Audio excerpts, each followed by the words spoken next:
This is the BBC. This podcast is supported by advertising outside the UK.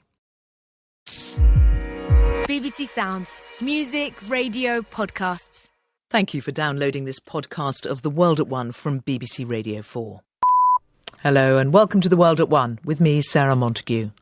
Theresa May gets her Brexit plan through Cabinet. Is it bold, as was promised? And does it stand a chance of getting through Parliament? The fate of British Steel hangs in the balance, with thousands of jobs at risk. Don't look good at all. If the works goes, then I think it'll be a massive knock-on effect to the local economy. Absolutely massive. Well, there's a lot of jobs going to go. We both work there. It'll be both of us gone as well. The company blames Brexit, and the local Labour MP tells us the failure to get a deal with the EU has contributed to the crisis.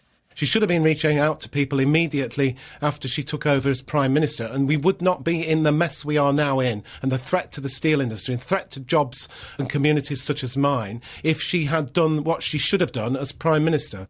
And Nigel Farage is doing interviews with the media on the top deck of the bus. Channel 4 News have been barred from the bus. We're about the only broadcaster here and not allowed to do one-to-one interviews.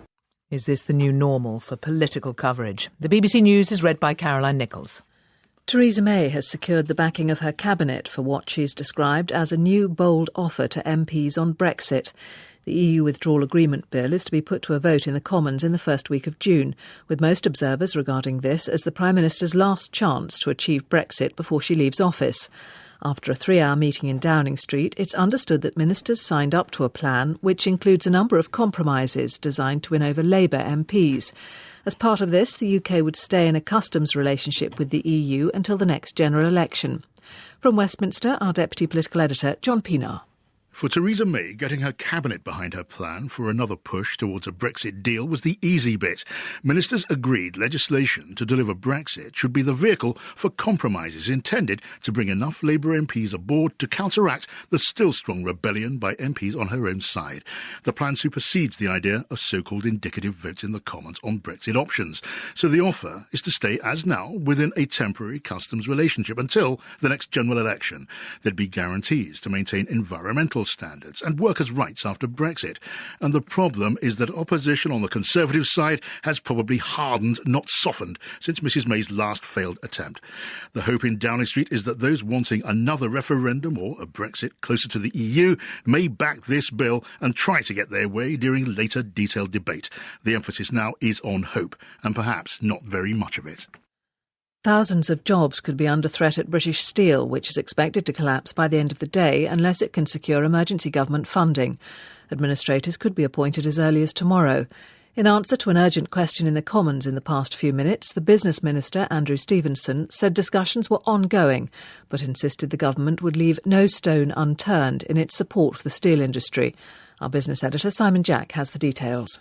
Greybull Capital bought the Scunthorpe-based company for a nominal £1 in 2016 and revived the British Steel brand, to the delight of workers and the government who hope for a new and profitable future. For a while, those hopes looked justified. Having survived a steel crisis in 2016, prices rose and British Steel made a profit of nearly £50 million in 2017. However, in April, the company had to borrow £100 million from the government to pay an EU carbon bill so it would avoid a steep fine. That bridging loan would have been repayable through delayed EU carbon credits. The company also said Brexit uncertainty had seen its foreign orders dry up. The government's reluctance to either nationalise it or use taxpayers' money to support a weak company in a weak industry means the outlook for British Steel is very bleak indeed. The restaurant group founded by the celebrity chef Jamie Oliver has gone into administration, putting at risk up to 1,300 jobs. The consultancy KPMG has been appointed to try to find a buyer for the business, which includes 2 chains, Jamie's Italian and Barbacoa, and his first restaurant, 15, in London. Here's our business correspondent, Emma Simpson. Jamie Oliver had already spent £13 million of his own money trying to rescue his struggling chain, Jamie's Italian. It was forced to close 12 restaurants last year as part of a restructuring deal, which saw the loss of 600 jobs. But despite a new management team and new funding, the business has now collapsed. Mr. Oliver said he was deeply saddened by the outcome and thanked his staff and suppliers who, he added, had put their heart and souls into the business for more than a decade. It's not just Jamie Oliver's brand which has been hit by challenging conditions on the high street. A whole host of mid-market restaurant chains, from Strada to Byron and Carluccio's, have been forced to close outlets in an industry that's gone from boom to now counting the cost of over-expansion. The world of motorsport is mourning the death of the three-time Formula One champion Niki Lauda. The 70-year-old Austrian had a lung transplant 8 months ago. He'd suffered health problems ever since a horrific crash in 1976 in which he was severely burned and was given the last rites. The drivers, Jenson Button and Valtteri Bottas, said he was a legend in the sport. The Mercedes team, of which Niki Lauda was the chairman, said it had lost a guiding light. 5 Catalan separatist politicians have been temporarily released from prison to allow them to take their seats at the opening of the Spanish Parliament. The group, who are on trial in connection with the region's failed bid for independence, were granted exceptional permission by the Supreme Court to attend the session.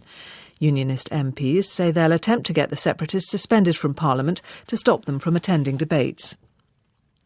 The first woman to read the news on BBC television, Nan Winton, has died. She was 93. The BBC's Director of News and Current Affairs, Fran Unsworth, described her as a trailblazer. Jane Frances Kelly looks back at her life. Nan Winton began reading the BBC's TV news on the 20th of June 1960. She was an experienced journalist who had worked on Panorama. Bosses at the time believed she was serious enough to overcome old-fashioned but influential views that women were unsuitable for such a role. ITN had allowed Barbara Mandel to read their midday TV news in 1955. Unfortunately, the experiment was short-lived. Nan Winton read the late bulletin 7 times before she was dropped. According to audience research, viewers thought her presence was unacceptable. The fast bowler Jofra Archer has been named in England's final 15-man squad for the Cricket World Cup, which begins at the Oval in 9 days' time. Tom Curran and Liam Dawson have also been included, but David Willey and Joe Denley miss out. Archer, who was born in Barbados, qualified for England in March and has played only 3